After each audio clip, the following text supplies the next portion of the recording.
dengan penanganan tindak pidana korupsi pada Bank BRI Angkasa.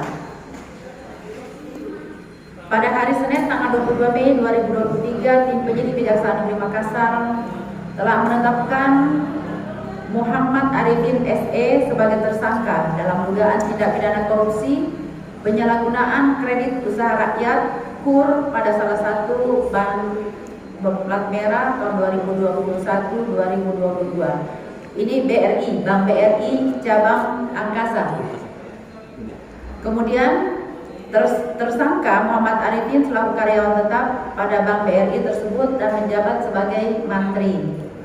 Penetapan tersangka dilakukan setelah penyidik melakukan serangkaian tindakan penyidikan berdasarkan surat perintah penyidikan Kepala Kejaksaan Negeri Makassar nomor print 05-P.1-FD.09-2022 tanggal 2 September tahun 2022. Penyidik telah memiliki minimal 2 alat bukti yang sah untuk menetapkan tersangka.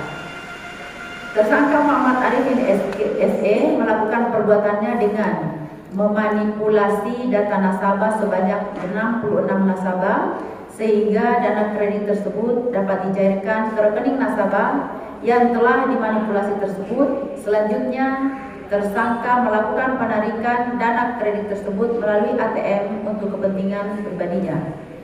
Berdasarkan penghitungan kerugian keuangan negara yang dilakukan oleh BPKP Provinsi Sulawesi Selatan, ditemukan adanya kerugian keuangan negara sebesar Rp2.685.000.000.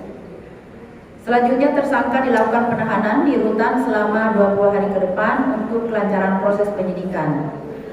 Terhadap tersangka disangkakan pasal 2 dan atau pasal 3 Undang-Undang Nomor 31 Tahun 99. Junto Undang-Undang Nomor 20 Tahun 2001 tentang pemberantasan tindak pidana korupsi.